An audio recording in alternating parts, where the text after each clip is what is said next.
আসসালামু আলাইকুম viewers, welcome back to my channel Prince Khan review.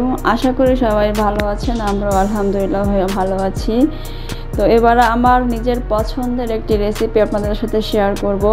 তো আসলে মাঝে মাঝে নিজের পছন্দের খাবারও খেতে হয়, সবসময় অন্যের পছন্দকে মূল্য না দিয়ে নিজের পছন্দটাও মাঝে মাঝে মূল্যায়ন করতে হয়। তো আমার অনেক ইচ্ছে করছিল এই খাবারটা রান্না করতে, তো ঝটপট আজকে তাই করে ফেললাম। তো আমি এখানে ছোট ছোট আলু কুচি করে নিয়েছি হাত দিয়েই, 2টা আলু, আর কলমি শাকের যে ডাঁটা আছে সেই ডাঁটাগুলো দিয়েছি, আর ছোট মাছ, গুঁড়া মাছ যাকে বলা হয়, সেই মাছ দিয়েছি। তো আপনাদের পরিমাণ মতো। তো আদা রসুন বাটা দিয়েছি, তারপরে হলুদ, ধনিয়া গুঁড়া, আর লবণ দিয়ে দিলাম স্বাদ মতো। আর পেঁয়াজটা একটু বেশি দিতে হবে, পেঁয়াজটা কুচি করে দিয়েছি।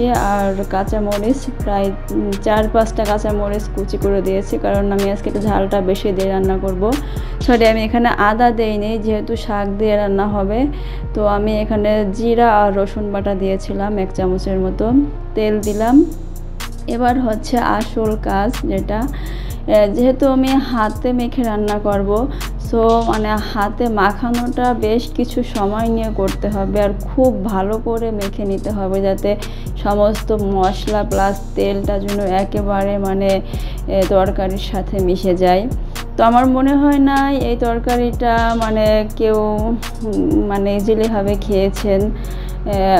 তো আমার কাছে এটা সম্পূর্ণ নতুন এবং ইউনিক মনে হচ্ছে। আর আমার আসলে পছন্দ, আমার খুব ইচ্ছে করছিল জাস্ট এভাবে ছোটো মাছ দিয়ে রান্না করে খেতে। তো আমি এখানে পানি দিয়ে দিচ্ছি। আমি হাত দিয়ে মেখেছিলাম, তাই যেহেতু মশলা তেল হাতে লেগে আছে, এই কারণে আমি হাতটা ধুয়ে দিলাম। তো এখানে পরিমাণ মতো পানি দিয়েছি, পানিটা কিন্তু খুব বেশি দেওয়া যাবে না। তো আমি চুলায় বসিয়ে দিয়েছিলাম। তো জাস্ট 2-4 মিনিট পরেই তো বলক চলে এসেছে। আর বাসায় আজকে গ্যাস একেবারেই কম, কোনো রকম টিপ টিপ করে আগুন জ্বলছে। এই অবস্থায় আমি রান্না করতেছি, কিন্তু রান্না করতে খুব একটা সময় লাগবে। আর যেহেতু কলমি শাকের ডাঁটা, আলু সিদ্ধ হতে বেশি সময় লাগবে না। তো আমি এখন কলমি যে শাকগুলো আছে সেই শাকগুলো দিয়ে দিচ্ছি। তো অল্প করে দিয়েছি, শাকগুলো দিয়ে ঢাকনা দিয়ে ঢেকে দিয়েছি। খুবই মজার হয় রান্নাটা, আপনারা ট্রাই করে দেখবেন। আর এই গরমেতে এগুলো খাওয়াটাই খুব বেটার।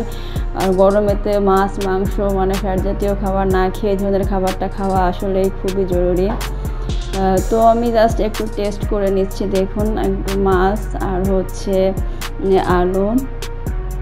তো বিসমিল্লাহ বলে মুখে নিলাম। আসলে খুবই দারুণ, ওয়াও, এত টেস্ট হয়েছে মাশাআল্লাহ।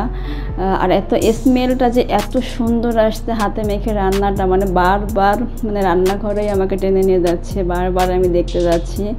খুবই মজার হয়েছে। আমি চুলাটা অফ করে দিয়েছি, আপনারা চাইলে একদম শুকিয়ে নিতে পারেন, বা আমি হালকা রেখেছি পানি, কারণ এটা আলু দেওয়া আছে, শুকিয়ে যাবে।